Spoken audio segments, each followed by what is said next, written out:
మరియు రంగారెడ్డి జిల్లా incharge minister Shri Sridhar Babu గారికి, చేవెళ్ళ ఎంపీ విశ్వేశ్వర్ రెడ్డి గారికి, రాజేందర్ నగర్ ఎమ్మెల్యే ప్రకాష్ గౌడ్ గారికి, వేదికపై ఆశీస్సులైన మిగతా ఎమ్మెల్యేస్కి, ఎమ్మెల్సీస్కి, చీఫ్ విప్ పట్నం మహేందర్ రెడ్డి గారికి, నా తోటి పోలీస్ అధికారులు, young India police education society సభ్యులు అందరూ కూడా వేదికపై ఉన్నారు. వారందరికీ, senior officers, DG rank officers, మరి మిగతా పెద్దలు ఎవరైతే ప్రారంభోత్సవానికి హాజరయ్యారో వారందరికీ కూడా, సభలో హాజరైన తోటి additional DG, IG rank officers, SPs ఎవరైతే వచ్చారో జిల్లాల నుండి, ప్రత్యేకంగా రాష్ట్రంలో ప్రతి పోలీస్ యూనిట్ నుండి, ప్రతి కమిషనరేట్ నుండి పోలీస్ అధికారులు వచ్చారు.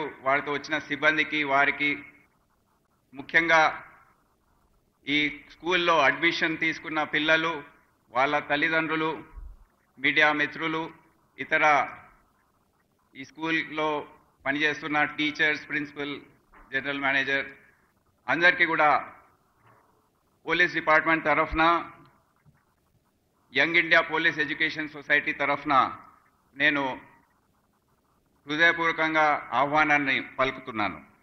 I welcome you all to this wonderful day for the police department. ఇది మనం మర్చిపోలేని రోజు, ఇది గుర్తుండిపోయే దినము. ఎందుకంటే ఈరోజు యంగ్ ఇండియా పోలీస్ స్కూల్ ప్రారంభోత్సవం మనం జరుపుకుంటున్నాం. పోలీస్ డిపార్ట్మెంట్లో సంక్షేమ కార్యక్రమాల చరిత్ర మనందరూ తెలుసు. కంపాషనేట్ అపాయింట్మెంట్స్ కానివ్వండి, లేకపోతే ఆరోగ్య భద్రత ఇటువంటివి ఎన్నో మన గత 30-40 సంవత్సరాల్లో చూసాము.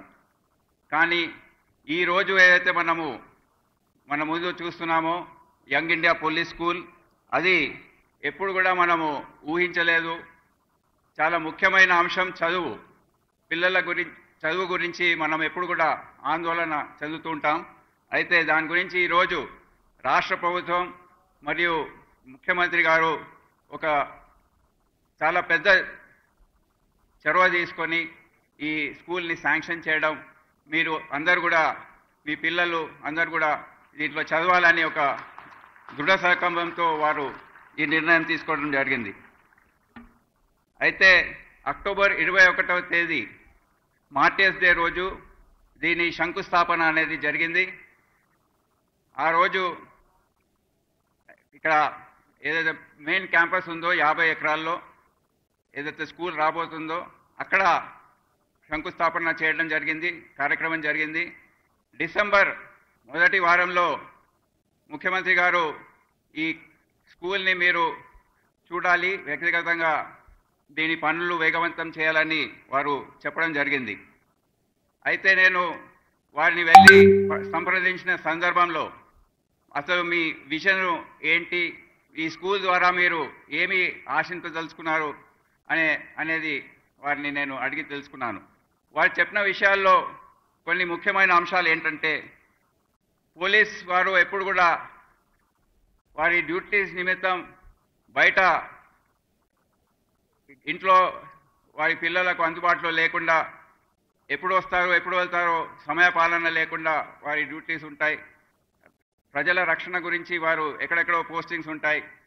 ఇవన్నీ కూడా చూసుకొని వారికి వ్యక్తిగతంగా కూడా పోలీస్ కుటుంబంలో అనుబంధం ఉంది కనుక, నాకు వ్యక్తిగతంగా ఈ విషయం తెలుసు కనుక ఈ వెల్ఫేర్ కార్యక్రమం మీరు తప్పకుండా చేపట్టాలని వారు చెప్పడం జరిగింది. అదే కాకుండా సైనిక్ స్కూల్ మరియు ఆర్మీ స్కూల్స్ గురించి మనం వింటుంటాం. అదే స్థాయిలో ఒక పోలీస్ స్కూల్ అనే బ్రాండ్ మీరు క్రియేట్ చేయాలి. జాతీయ, అంతర్జాతీయ స్థాయిలో కూడా ఇది గుర్తింపు చెందాలని వారు చెప్పడం జరిగింది. అదే కాకుండా చదువు ఒకటే కాదు, ఏదైతే మనం కార్పొరేట్ స్కూల్స్లో చూస్తుంటామో చదువుతో సహా స్పోర్ట్స్, ఆటల పోటీలు, co-curricular activities, learning through doing అనే కాన్సెప్ట్లో మీరు ఒక పరిపూర్ణమైన వ్యక్తిత్వాన్ని పిల్లల్లో పెంపొందించాలని వారు చెప్పడం జరిగింది. అయితే వెళ్తూ వెళ్తూ ఇంకోటి కూడా చెప్పారు, ఇది ఈ సంవత్సరం అకాడమిక్ ఇయర్లో ప్రారంభించే ప్రయత్నం మీరు చేయండి అని చెప్పారు. దాంతో భయం వేసింది సార్. Breaking news. ఎందుకంటే ఇది గత సంవత్సర కాలంలో కూడా దీని గురించి ఎన్నో చర్చలు జరిగాయి, కానీ అంత పురోగతి లేని సందర్భంలో నేను ఆఫీస్కి వచ్చిన తర్వాత మళ్ళీ ఎవరైతే మిత్రులు దోస్తులు ఎవరైతే స్కూల్స్ నడిపిస్తున్నారో వారందరినీ కొద్దిగా ఆఫీస్ పిలిపించుకొని ఈ విధంగా ముఖ్యమంత్రి గారు చెప్పారు, రాష్ట్ర ప్రభుత్వం ఆలోచన తీరు ఈ విధంగా ఉంది, మళ్ళీ ఏ విధంగా చేస్తే బాగుంటుందని ఒక ముగ్గురు నలుగురితో మాట్లాడాను. దాంట్లో ముఖ్యంగా నాకు crimson group of schools owner యజమాని విశాల్ గోయల్ గారి ఆలోచన తీరు చాలా బాగా నచ్చింది. వారు చాలా ప్రాక్టికల్గా చాలా నైపుణ్యం మరి ఎక్స్పీరియన్స్ వారికి ఉన్నట్టు నాకు అర్థమైంది. తర్వాత తెలుసుకుంటే దాదాపు 15 స్కూల్స్ వాళ్ళు నడుపుతున్నారు. దాదాపు 20,000 మంది విద్యార్థుల గురించి వారు స్కూలింగ్ ప్రాసెస్ అనేది చేపడుతున్నారు. అయితే వాళ్ళు చెప్పిన సజెషన్స్ చాలా ప్రాక్టికల్గా ఇంత కూడా స్వలాభం లేకుండా ఎప్పుడు కూడా రాష్ట్రానికి మంచి పేరు వస్తుంది, మీ ముఖ్యమంత్రి గారికి మంచి పేరు వస్తుంది, పోలీస్ పిల్లలు అంటే వాళ్ళకు సంక్షేమం చూడడం చాలా అవసరం అనే ఒక వెల్ఫేర్ మోటివ్తో వారు మాట్లాడడంతో వారికి మేము సొసైటీ పరంగా ఈ పనులు కూడా మీరు చేపట్టాలని టెండర్ ప్రాసెస్ ద్వారా వారికి అప్పచెప్పడం జరిగింది. అదే కాకుండా రెండవ వ్యక్తి ఎవరైతే మాకు దీంట్లో చాలా మద్దతు ఇచ్చారో వారు శరత్ గారు.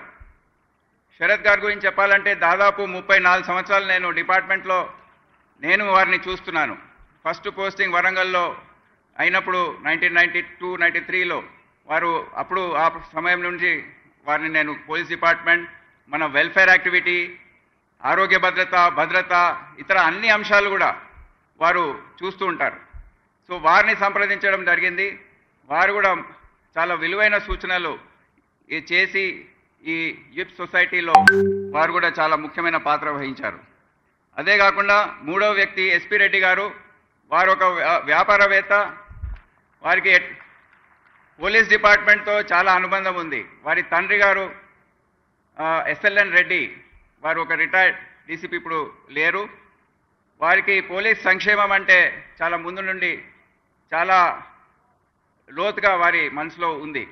సో ఈ ముగ్గురు వ్యక్తులతో మేము సమాలోచన చేసి పోలీస్ పరంగా ఒక చిన్న టీంని ఏర్పాటు చేసుకున్నాం. దాంట్లో గ్రేహౌండ్స్లో అడిషనల్ డీజీగా పనిచేస్తున్న Stephen Ravindra garu, police housing corporation MD Ramesh garu, DIG women safety wing Rema Rajeshwari garu. మరి నాకు సిటీ సిపిగా కొద్దిగా బిజీగా ఉంటుంది కనుక నాకు సహాయం చేయడానికి రష్మి పెరుమల్ గారు, అదే కాకుండా భూపాల్ డిఐజీ వెల్ఫేర్ గారు, వీరందరూ కూడా ఒక చిన్న టీం లాగా ఏర్పడి మేము ఈ కార్యక్రమాన్ని ప్రారంభించాం. మొదటి కీలకమైన మీటింగ్ డిసెంబర్ 11th రోజు జరిగింది, 2024. ఆ రోజు ఈ స్కూల్ ప్రారంభించాలంటే ఏమేమి మనం చేపట్టాలి అనే అంశాలు గుర్తించడం జరిగింది. ఇష్యూస్ ఏంటి, డేట్స్, డెడ్ లైన్స్ ఇవన్నీ కూడా ఫిక్స్ చేయడం జరిగింది. జాతీయ అంతర్జాతీయ స్థాయిలో దీనికి గుర్తింపు రావాలంటే అది ఒక ఇంగ్లీష్ మీడియం స్కూల్ ఉండాలి, సిబిఎస్ఈ సిలబస్ ఫాలో చేయాలి, దీన్ని ప్రొఫెషనల్గా రన్ చేయాలి. ఒక మామూలుగా ఒక government school, Telugu medium school లాంటిది కాకుండా ఒక ప్రొఫెషనల్గా ఇంగ్లీష్ మీడియంలో రన్ చేస్తేనే దీనికి ఆ గుర్తింపు వస్తుందని ఆ సొసైటీ పరంగా నిర్ణయం తీసుకోవడం జరిగింది. ఈ మొత్తం ప్రక్రియ ప్రారంభించడం జరిగింది. ముందుగా ఇదంతా చేయాలంటే ఒక సొసైటీ ఫామ్ చేసే అవసరం ఉండింది. సో అదంతా కూడా 15 రోజుల్లో కంప్లీట్ చేసి శరత్ గారి సహాయంతో ఆ సొసైటీని young India police education society అని పేరు మీద దాన్ని డిసెంబర్ 28వ తేదీ దాన్ని రిజిస్టర్ చేయడం జరిగింది under Telangana societies registration act. దాని తర్వాత ఇది గ్రేహౌండ్స్లో ఉన్న భూమి కనుక సొసైటీ మరియు స్కూల్ ఇది ఒక లీజ్ గ్రేహౌండ్స్కి మరియు సొసైటీకి లీజ్ డీడ్స్ ఏవైతే ఉన్నాయో దాదాపు దాన్ని తయారు చేసి ఒక 15 సార్లు లీగల్గా దాన్ని వెట్ చేసుకొని దాన్ని కూడా ఒక లీజ్ డీడ్గా తయారు చేసుకొని స్టార్ట్ చేయడం జరిగింది. అదే కాకుండా 4 కమిటీలు, procurement committee, academic committee, infrastructure committee, coordination committee అనేది ప్రారంభించి ఏవైతే పనులు ఉన్నాయో ఈ కమిటీస్లో డివైడ్ చేసి వాళ్ళకు డెడ్ లైన్స్ కూడా సెట్ చేయడం, వారందరూ కూడా కష్టపడి ఈ డెడ్ లైన్స్ని అందుకోవడం, సాధించడం అనేది జరిగింది. అదే కాకుండా సొసైటీకి సంబంధించిన bank accounts, PAN card, email IDs, social media accounts, website ఇవన్నీ కూడా సమానంగా అవి కూడా తయారు అయ్యాయి. Principal, general manager, licence security officer interviews conduct చేసి వారిని అపాయింట్ చేయడం జరిగింది. సమానంగా కన్స్ట్రక్షన్ వర్క్ స్టార్ట్ చేయడానికి పోలీస్ హౌసింగ్ కార్పొరేషన్ ద్వారా టెండర్ ప్రక్రియ స్టార్ట్ చేసి ఆర్కిటెక్ట్స్ని అపాయింట్ చేసి మొత్తము కన్స్ట్రక్షన్ చేయడానికి కాంట్రాక్టర్స్ వాళ్ళని అందరినీ ఐడెంటిఫై చేసి మీరు ఈరోజు ఏదైతే చూస్తున్నారో అదంతా ఆ ప్రక్రియలో భాగంగా మనం భావించవచ్చు. బ్యారక్స్ ఉండేవి ఇవి. దీంట్లో దాన్ని పూర్తి స్థాయిలో స్ట్రెంథన్ చేసి రూఫ్, ఫ్లోరింగ్, వాల్స్ ఇవన్నీ కూడా దాన్ని పూర్తిగా రూపుదిద్ది టాయిలెట్స్, క్లాస్ రూమ్స్ అవన్నీ కూడా మీరు చూశారు, అవన్నీ కూడా తయారు చేయడం జరిగింది. ఎలక్ట్రిసిటీ సప్లై కోసము ట్రాన్స్పోర్ట్తో పర్మిషన్ తీసుకొని ట్రాన్స్ఫార్మర్ సెటప్ చేయడము, బ్యాకప్ కోసము డీజీ సెట్ పెట్టడము, వాటర్ సప్లై గురించి వాటర్ డిపార్ట్మెంట్తో, education department NOC, traffic NOC, medical and security sanitary NOC ఇవన్నీ కూడా చేజింగ్ ఆఫీసర్స్ లాగా ఉండి వాళ్ళు అన్నీ తెచ్చుకున్నారు. ఇందులో ఈ సమయానికి సీఎం గారి అపాయింట్మెంట్స్ మేము 2-3 సార్లు తీసుకొని యూనిఫామ్స్ ఏ విధంగా ఉండాలి, గేమ్స్ డ్రెస్సెస్ ఏ విధంగా ఉండాలి, డిజైన్స్, ఫీ స్ట్రక్చర్ వారు చాలా మార్పులు సజెస్ట్ చేశారు. ఆ మార్పులన్నీ కూడా దాంట్లో మనము తీసుకొచ్చి వారు సజెస్ట్ చేసిన ప్రకారం ఒక మ్యాజిక్ బాక్స్ అనేది తయారు చేసి ఈ ఫీజులో భాగంగా అది ఒక 20-25 వేల విలువ గల మ్యాజిక్ బాక్స్, దాంట్లో యూనిఫామ్ ఐటమ్స్ అన్నీ కూడా ఉంటాయి, గేమ్స్ డ్రెస్సెస్ ఉంటాయి, shoes, socks, belt plus class books, note books అన్నీ కూడా దాంట్లో ఉంటాయి. బ్రోషర్ రిలీజ్, వెబ్సైట్ ఓపెనింగ్ కూడా వారు చేయడం జరిగింది. ముఖ్యంగా 5 కోట్ల గ్రాంట్ ఇన్ ఎయిడ్ అనేది వారు రిలీజ్ చేశారు. దాంతో పనులు వేగవంతంగా ముందుకు సాగాయి అండ్ కాంట్రాక్టర్స్కి పేమెంట్స్ చేయడం ఇదంతా తొందరగా జరిగింది. పిల్లల అడ్మిషన్స్ ప్రక్రియ ఫిబ్రవరి 24 రోజు మేము స్టార్ట్ చేశాము. ప్రిన్సిపల్ అండ్ టీం వాళ్ళు ఇంటర్వ్యూస్ అంతా కూడా చేశారు. లాటరీ డ్రా మార్చ్ 15 జరిగింది.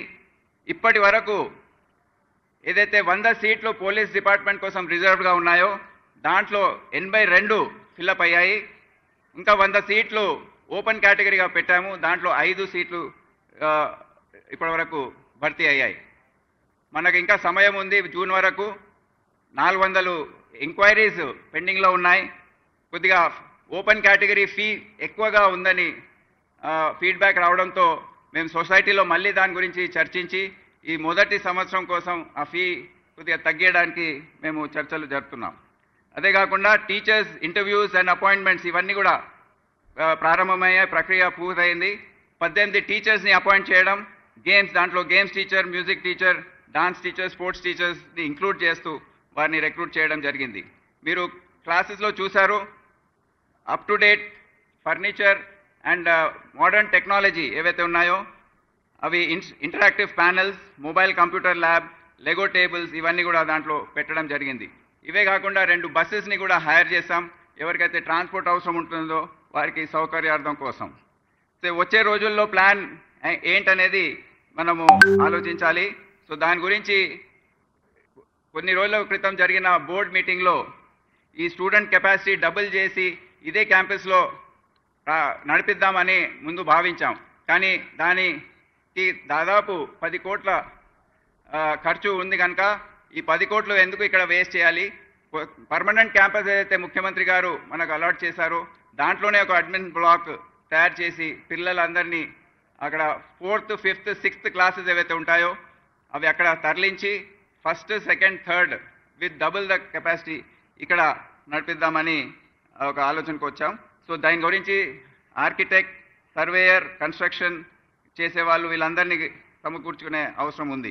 ఇప్పుడే కొంతమంది ఈ మీటింగ్ రాకముందు సిఎస్ఆర్ అనౌన్స్మెంట్స్ కూడా చేశారు. ప్రవీణ్ రెడ్డి గారు జీజీఎస్ ఇంజనీరింగ్ 50 లక్షల సిఎస్ఆర్ అనౌన్స్ చేశారు. నిరంజన్ మలి తేజస్వి డెవలపర్స్ వారు 50 లక్షలు ఇవ్వడానికి ముందుకొచ్చారు. ఎస్పీ రెడ్డి గారు టెర్మినస్ గ్రూప్ వారు 1 crore రూపీస్ ఇవ్వడానికి ముందుకొచ్చారు. సో వీరందరినీ కూడా నేను అభినందిస్తున్నాను. ఎందుకంటే వచ్చే రోజుల్లో ప్రభుత్వం కొద్దిగా ఇస్తుంది, సిఎస్ఆర్ ద్వారా మేము ఈ మొత్తం క్యాంపస్ని తయారు చేయడానికి మేము సన్నద్ధం అవుతున్నాం. నేను విరమించ ముందు ఈ ముగ్గురు వ్యక్తులు ఎవరైతే చాలా సహాయం చేశారో, విశాల్ గోయల్ గారు, శరత్ గారు, ఎస్పీ రెడ్డి గారిని జిప్స్ సొసైటీ తరఫున వారు అందించిన స్వచ్ఛంద సేవలు గుర్తించడానికి ఒక మొమెంటో ఇచ్చి సత్కరించాలని నేను గౌరవనీయులైన ముఖ్యమంత్రి గారిని కోరుతున్నాను. విశాల్.